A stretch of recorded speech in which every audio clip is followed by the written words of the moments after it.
When those numbers move, then I can talk. Hi, I'm Terry David Mulligan. Let me tell you about the Terry David Mulligan YouTube channel, the video that we're about to present to you. It's Terry Wickham, who is the guy. He's the producer, the artistic director of the Edmonton Folk Festival, an extremely successful, consistently great folk festival. Outstanding. And I went to him and had a conversation with Terry because the Vancouver Folk Festival just said that they were going to throw in the towel. They could not do a festival this year. And I knew that all the festivals were tied together. Canmore, Calgary, Winnipeg, Edmonton, all of them, all up and down Vancouver Island, were all connected. And I needed to know if that taking down of a festival would affect them. What was the current state of music out there and festivals and the costs and all of the things that go into the play. Also, how would it affect us, those people who go to festivals, who festival every summer and really look forward to it? So here's that conversation with Terry Wickham, very busy guy at the Edmonton Folk Festival. Enjoy. And my name is Terry David Mulligan. This is the Mulligan Stew podcast and Mulligan Stew on CKUA. If you've been reading either on a screen or in newspapers or just word of mouth, you'll know that the Vancouver Folk Festival has, as we speak, has decided that they cannot continue for the 2023 season, and they will make up their mind on February the 1st whether they will continue on at all. And they've been doing this for 40 plus years. And nobody's talking on that side. And I understand that they have to get their answers in line. However, I've immediately thought of Terry Wickham, who is the producer and general manager and artistic director of the Edmonton Folk Festival. And he has been kind enough to join me here on a Zoom call. Now that we have our technical issues out of the way. Hello, Terry. How did you receive that news about Vancouver, or was it not a surprise? I knew it was being discussed. It's kind of discussed. It's been discussed in Vancouver for a long time, but more seriously now. But it came as a shock and sad news. I mean, Vancouver is a leader. I mean, we copied, their environmental program, their access program when we went there in 1989. That's how long ago they were doing it, and then we brought it in. All the festivals share best practices. But, it was a leader among festivals. It was a fun place to go. I feel sorry for the fans, and I feel sorry for musicians, and, I feel sorry for the staff. They did heroic efforts to get it back up and running and successful in 2022. But the business has changed. How has it changed? In what ways? It's more expensive. Tour buses, hotels, flights, insurance, when you can get it.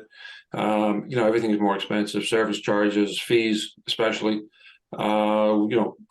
People kind of held the line in 2020, but now they're going, well, now fees have been let loose. And in fairness, their expenses are higher. If I was paying someone 10, I may be paying them 12 now. And I don't mind doing that because, the flights are more expensive, and I don't want people to go away without losing money. But at the top end, fees are, if you're a Springsteen now or, Taylor Swift, I mean, it's dynamic pricing. So the scalpers have become the ticket sellers, Live Nation buying, Ticketmaster. It's all the one now around the world. So, and it's demand and supply. If people will keep buying those VIP tickets and those tickets close to the stage and the dynamic pricing, then it's not going to change. The only way that changes is if people stop buying. But you get a town like New York or something and say Springsteen is going in there. Well, how many people want to see him in New York? Yeah. Maybe the venue holds 20,000. So you can do a week. But, anyway, for a festival like Vancouver, a lot of things have, prices, really what it's gone is that suppliers want cash in advance So you have to be able to put the money up front. And Vancouver's come through a period where now they finally settled their books, but they're looking going forward and they're saying, how can we pay all the fees in advance? They did that from the box office. And Vancouver's an expensive town. I mean, you're up against the movie business, maybe other festivals. It's a big town to get around, so it's harder for volunteers to go to meetings. I mean, these kind of festivals, community, and I mean community in a large sense, like in a city, they're very important. If we lose them, it's going to be like Joni Mitchell. You don't know what you've got till it's gone. But we are swimming against the currents of, even with other festivals, VIP tickets where people will pay $800 or $1,500 for 3 people to get served their own drinks at a table, whatever it is. I don't even know what it is now. It's just, and it's US dollars. So it's hard to compete on that level.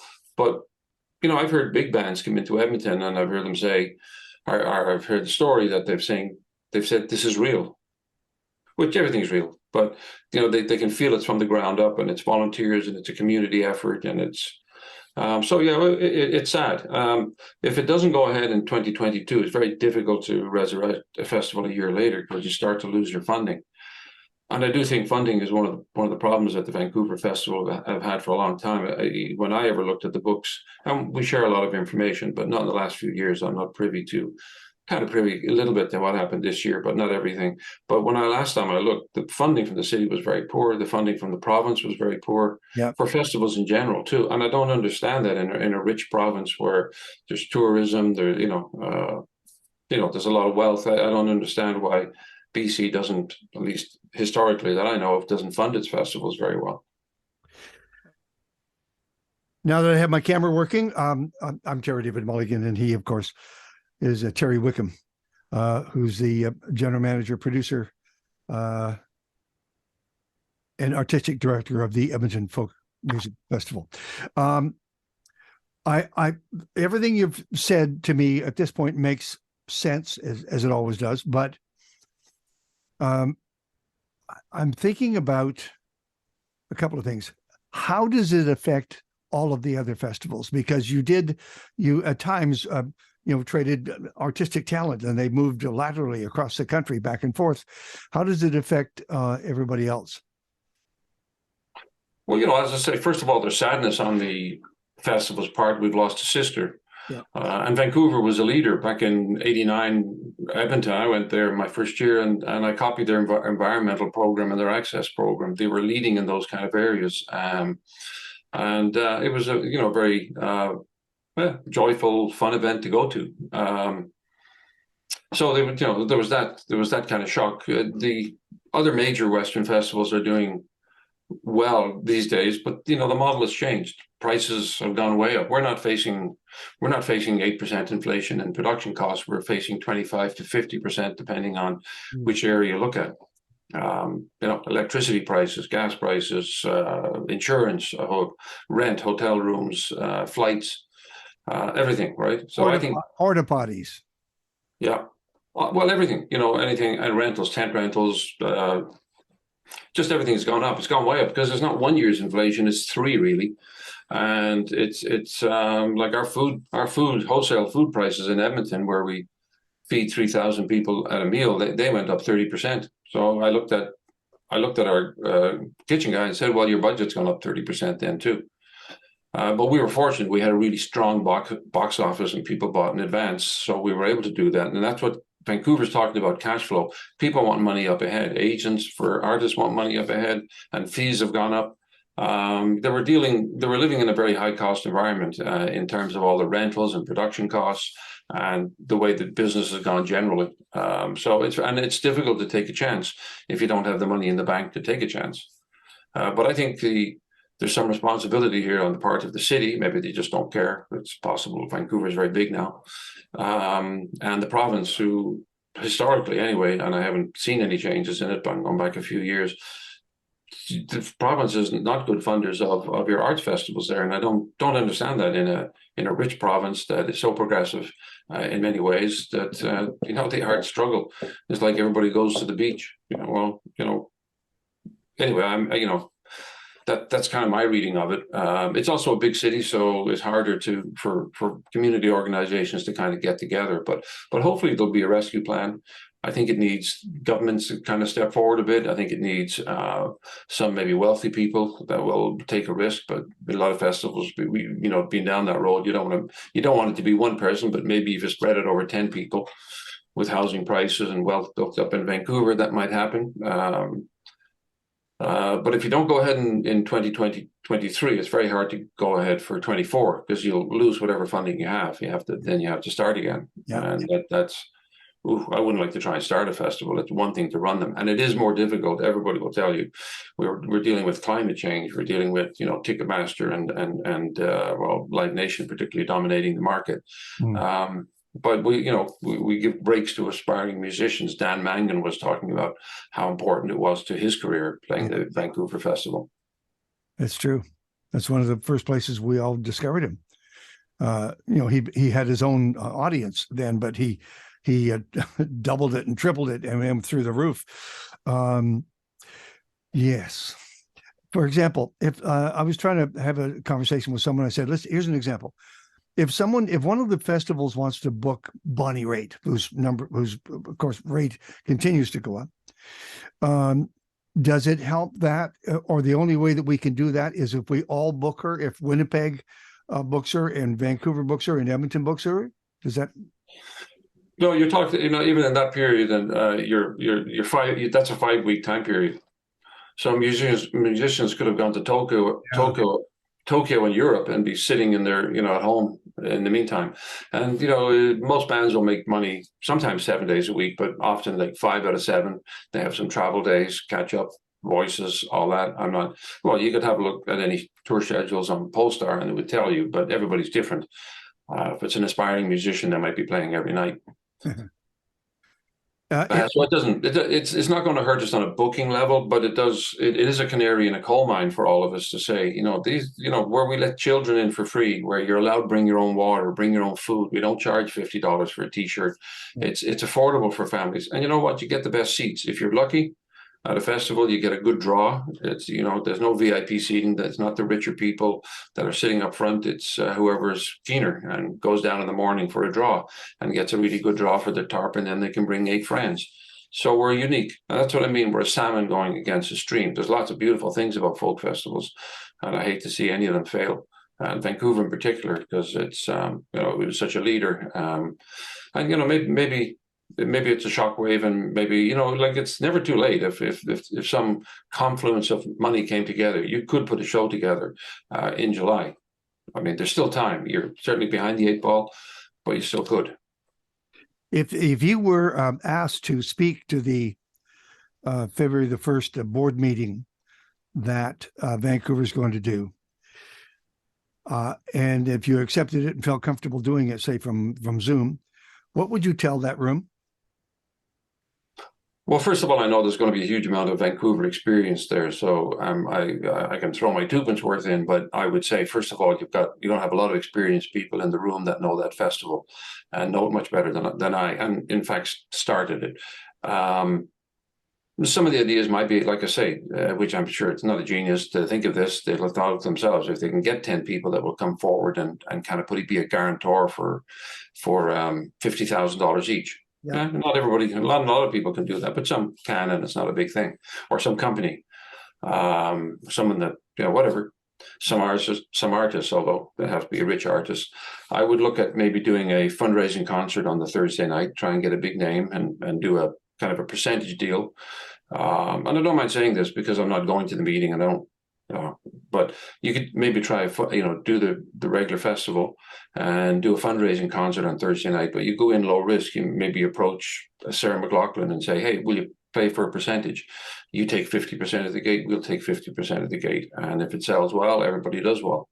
Because you already have the stage there, you have the sound system there, you have a lot of the costs there, you have the audience, the volunteers to take care of it, you've got the publicity, so it doesn't cost nearly as much to do the show. You're not starting from scratch and trying to build it from a greenfield site. It's there for Friday, Saturday, Sunday. So try and get someone that'll come in, understands what festivals are about, give you a good deal, a no lose deal where they call the back end in festivals is where the artist comes in for a low fee, but it sells really well, and then they get, they can get a lot more money on the other side. So something like that might be a possibility, just to kick in new money and see what happens and introduce a new audience to the festival. And maybe a 50-50? Well, yeah, if the bigger the crowd, the bigger the 50-50. So what you want to do on Thursday is get a big crowd. Sure, you can do a 50-50. We did it with Edmonton this year, and we brought in $160,000. But the person in between gets 10%, and the winner walks away. I mean, we had someone walk away with 79,000 plus change, and I believe it's non-taxable. So we're not for profit, so it's all good. Well, we made 40%, so whatever, 40%, yeah. So we made $64,000 on it or something. I'm Terry Wickham talking to me. We're talking about the folk festivals this year, the future. We're talking about touring and bands. I'm trying to get a sense of. I have a sense, but I'm trying to get a sense of how much touring has changed. I can see the changes. Some of them are some of them are hidden, but are you okay with the shape of touring and artists and audience and COVID and everything else that goes into it? Yeah, I mean, there's COVID's still around, but hopefully you're fully vaccinated, and that will more or less cut down the severity of it. Artists obviously are very careful. I still mask backstage. If anybody's masking, I'll mask. I mask in Safeway when I'm going shopping. I'm like, whatever. Everybody's comfort level is different. It's more expensive to tour. I'm not getting as many shows. I only work at the Winspear, so I've got a very small look out of it. But the top end of the market's doing very well. The middle, it's like financially, the middle is a bit soft. I've heard stories of folk musicians going out and paid all their bills, but came back because they paid a band and they don't have any money. They literally played for nothing. Merch is important, I get that. So I don't really know too much from the artist side. I do know that, and I would say that all the other folk festivals at this point that I know, whether it's Regina, Calgary, Winnipeg, Edmonton, it's the smaller one, South Country Fair, the federal government and governments in general were great to all our organizations during the pandemic. Coming out is harder. Yeah. That's what's hard. Now we came out very successfully, as did Calgary and Vancouver did, but they face a particular set of circumstances out there. But it's healthy, but they are a canary in the coal mine that to say, hey, we can't take the high costs like Live Nation can. So we'll see. They're very precious. They're community, they're community bred. So hopefully the community in Vancouver can come together in some way. There are just a couple of ideas. You have to do something as a festival if you want to keep going. Sure, you may not do the festival where you did it, by the ocean and all that beautiful, but you do something because you say to the funders, hey, no government's going to want to give you money, and then the event didn't happen. So you do something to keep it going so you can hold on to funding and move on to the next year. That's the first step. Second step then is, okay, how do you go forward if you're going to do a festival this year? And again, you need some people to come forward. I think purely can you see a day when the Edmonton Folk Festival would be the Toyota Folk Festival, the Toyota Edmonton Folk Festival, or McDonald's or A&W or whoever has that money to throw? Well, not in my day. I've never looked for a title sponsor. I've always turned them down. Not that they've been beating a stick, beating our, the way to the door. But we probably could have gone out and found one. I think it's the Edmonton Folk Music Festival for a reason, and same with Vancouver or Winnipeg or anything. Some people have title sponsors, but it doesn't bang you on the head. If it comes to that or not surviving, but I think the option is to if you're not bringing in enough money from the people, then you get smaller. And then, that's a painful process. Edmonton's only grown over the last 30 years, but we've reached a certain size. We're not growing anymore. And have been there for a good 10 years. Although it looks like more people are coming down. Maybe there's more free tickets coming down. We're not selling any more tickets. So as long as we're, I wouldn't, I think people know they're proud of the fact that it's in their town. They're proud that it's in Winnipeg. They're proud of the history. Same in Vancouver. So you never want someone to take over the name. The name's not for sale, and nothing goes above the name of the folk festival. We know some people get their T-shirts sponsored by. Look, sponsorship is a thing. It helps keep prices lower. How far you want to go with it, to a large extent, depends on the financial situation of the festivals. I know the other Western festivals have a surplus, and that's how they fund their operations. Yeah. But it's always a risk. I mean, what happens with climate change? Smoke could roll in, and we're responsible for the weather. If the artists are there and ready to play, we have to pay them. That's just the way it goes. We take all the risk. They take a certain risk going on tour as well, and they have to make money. But like, if you talk to people who are renting tour buses, they say it's crazy now what it costs. Some of the same crisis, Terry Wickham, by the way, the producer and GM and artistic director, Edmonton Folk Festival. The music business, I'm keeping a very close eye on, and my heart to the ground as to what portions cannot survive and what can survive. What kind of an artist do you have to be? How much do you have to tour? Do you record? Are you self-contained? It's going through changes. What do you expect this music business will look like 5 years from now?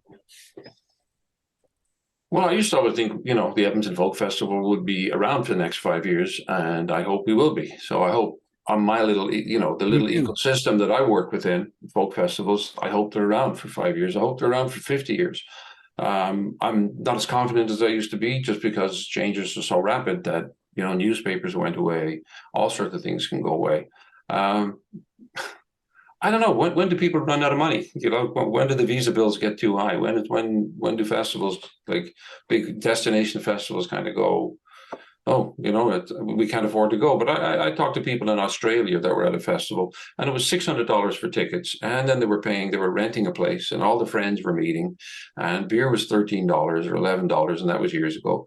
And, whatever T-shirts were, and they were loving it, and they'd meet their friends every year. And so what? They blow $5,000 or $6,000 in their minds. I mean, I'm counting accommodation.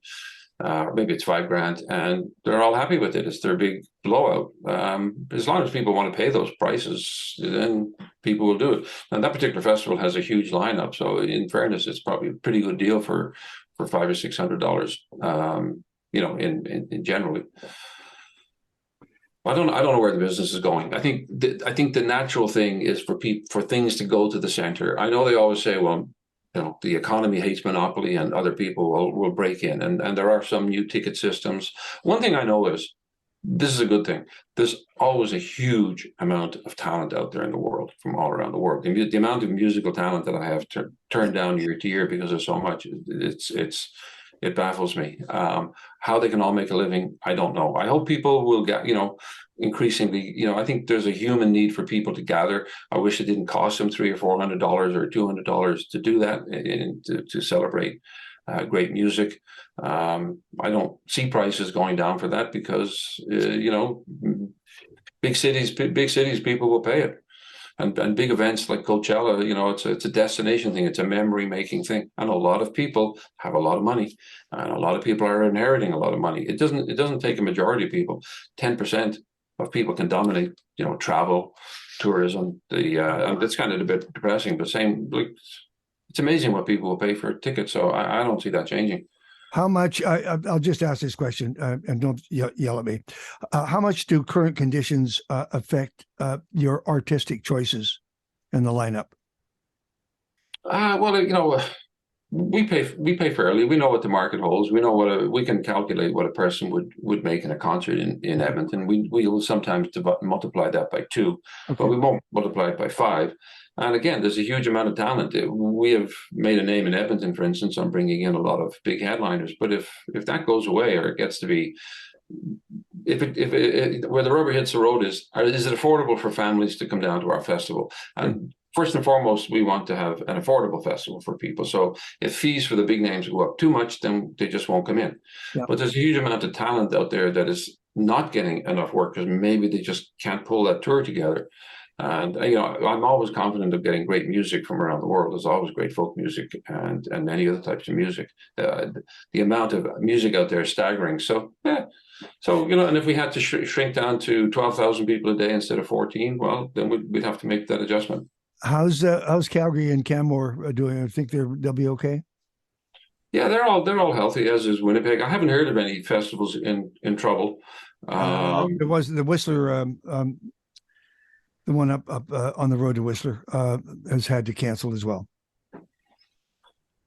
Yeah, well, I mean, doing a festival out of town is even more expensive. I mean, Grand Prairie is a new experiment. They don't have really much or any government funding because they don't, they want you to prove yourself first. So it's frustrating because if they had funding, they wouldn't be, it wouldn't be such a gamble for them. But they're gambling every year. But they have a strong lineup this year, so I wish them well. That's the only one that there's been a watch on, but they've beaten the odds so far, and they're hopefully coming into a very strong year. But no, I haven't. I would hear if those festivals, like folk festivals, in trouble. Vancouver was a particular set of circumstances in how expensive it is to operate there, and kind of the lack of support they get from, I think, two levels of government anyway. And they had debt going in. They were building up their debt actually. And, well, my understanding is the smallest artistic budget they'd had in years. Well, I understand that they're scared of losing money. I get that because you don't have any money. My understanding is that they probably don't have any debt now. They've had very good fiscal management in there for the last few years. Now, I could be surprised. I'm not privy to their books, but my understanding is they don't have debt now. The problem is going forward. It's such an expensive show to go on. Where do you create? Sure, it'd be great to have an artistic budget for Vancouver of 1.2 million, but how do you create that? Where does that come from? Out of thin air? What happens if it rains all 3 days and you spent all that money, right? It's Vancouver, sir. It doesn't rain. Yeah, so so it's a risk. So it's going to take some people to move forward to take a risk to do that. I think. I mean, I'm only going by their own press release that says we need $500,000 cash here in cash flow to move forward with any kind of confidence, and I understand that because they did an amazing job last year to get it going. I mean, I hear things behind the scenes. I know how hard they worked. They certainly were not overstaffed or understaffed. They got people working 3 jobs, and it's all hands on deck. Terry Wickham, when do you announce your lineup for 2023? We're unusual. We're going to wait till May 24th. We go on sale on the 3rd of June. I know some year it might trip us up. Hopefully it won't. But as long as it works for us, we don't want people to buy tickets at Christmas because you want to buy Christmas presents. So, they know it's coming around. You can save up the money. It's still, $209 plus service charges and taxes to get a weekend pass. You buy 2 of them, and then you buy for one teenager. Maybe you've got a kid or 2 coming for free. It's still a chunk of change for a family. So we don't like to collect too early. We'll announce in late May, 24th, I believe. It's a Wednesday. And then we'll go on sale on the first Saturday in June, which I believe is June 3rd. And last year was really popular. But I knew last year, to be honest, it was a 1 in 15 year. It's just everything came together. We won't, and the deals were there. For whatever reason, people stuck to old deals, but that's gone. So not saying it'll never happen again, but it's not going to be easy. But I'm really happy with the lineup this year, as I'm sure all the Canadian festivals also have great lineups. So it's a cost thing right now that's put Vancouver in trouble. I'm sure you've heard my messages on air on the Stew saying this artist would look really good on a folk festival stage, and because I know you listen every week, so I do agree with you on one thing that just makes sense to me. This is a world of music. There are Canadian artists doing European festivals on a regular basis, and it should work in the opposite direction. There's just lots of choices, so hopefully it'll all work out this year.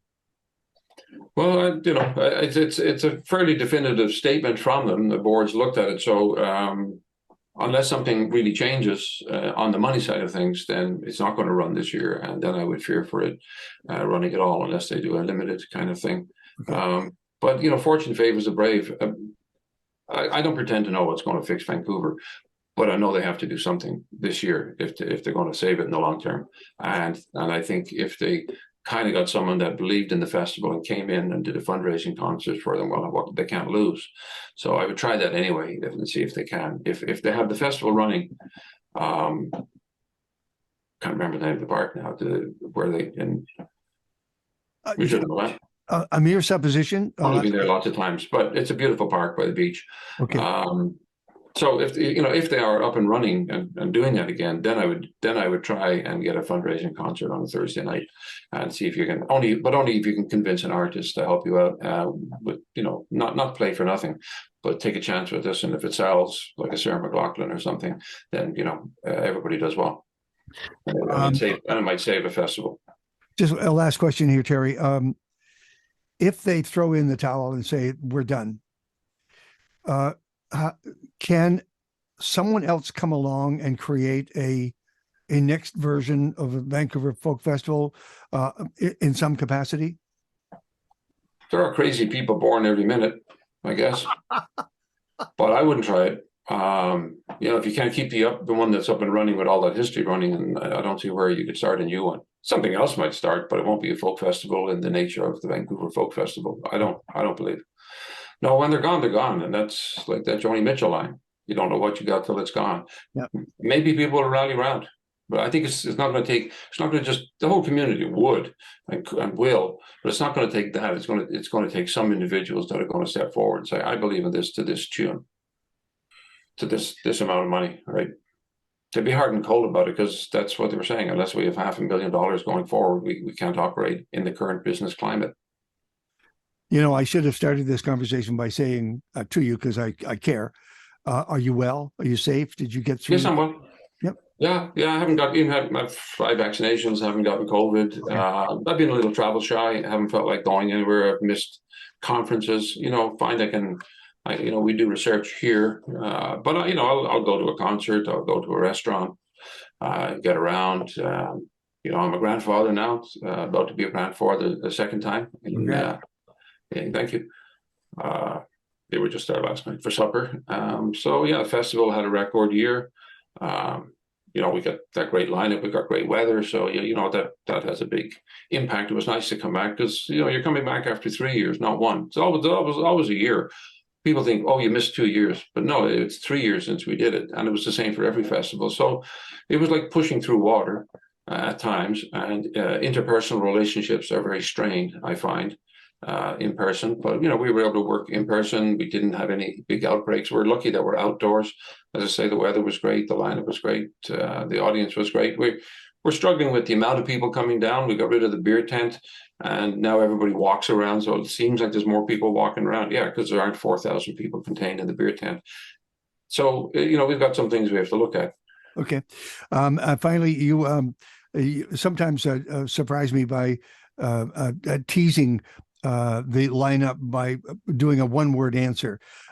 Sometimes you say it's interesting, or it's surprising, or whatever. Can you give me a word to describe this next festival lineup? Oh, foxy lineup. I don't know. Yeah, no, it's in progress. It's a jigsaw puzzle. Okay, fine. As is life itself. Thank you for this. What's your website? www.edmontonfolkfest.org. I always put the 3 letters in first. And what's your opening date? We're August 10 to 13 this year. Calgary is usually a couple of weeks before us. Vancouver is usually 3 weeks before us. Winnipeg is usually 5 weeks before us. So they're early. We're kind of mid-August, and Winnipeg will be early July, and that kicks off the kind of our season out west anyway. We wish you the best. You know that. Well, thank you. Appreciate all the support. Yeah, it's like CKUA. Everything is where we all have to chip into this together, make sure it works. We do. Some years hard. They're very all these kind of community organizations like CKUA. They're very important. If they go away, they don't come back. That's the history. So I'm hoping for Vancouver. It's not beyond the realm of possibility that maybe 3 or 4 Western festivals could get together and help them out. It's not going to save them, but maybe if we're doing well enough, maybe a few festivals could step in too and say, okay, we'll risk this for you, you know, see what happens. I don't I know. hope they reach out to you, Terry, very much. Thank you so much. I appreciate No, it. it'd be more a question if we reach out to them. They won't. I wouldn't expect them to reach out Be to the us. best But grandfather you can possibly be, okay? thank you very much, Terry. Thank you, man. Anytime. Thank All you. the best. Bye Happy now. 17th of Ireland.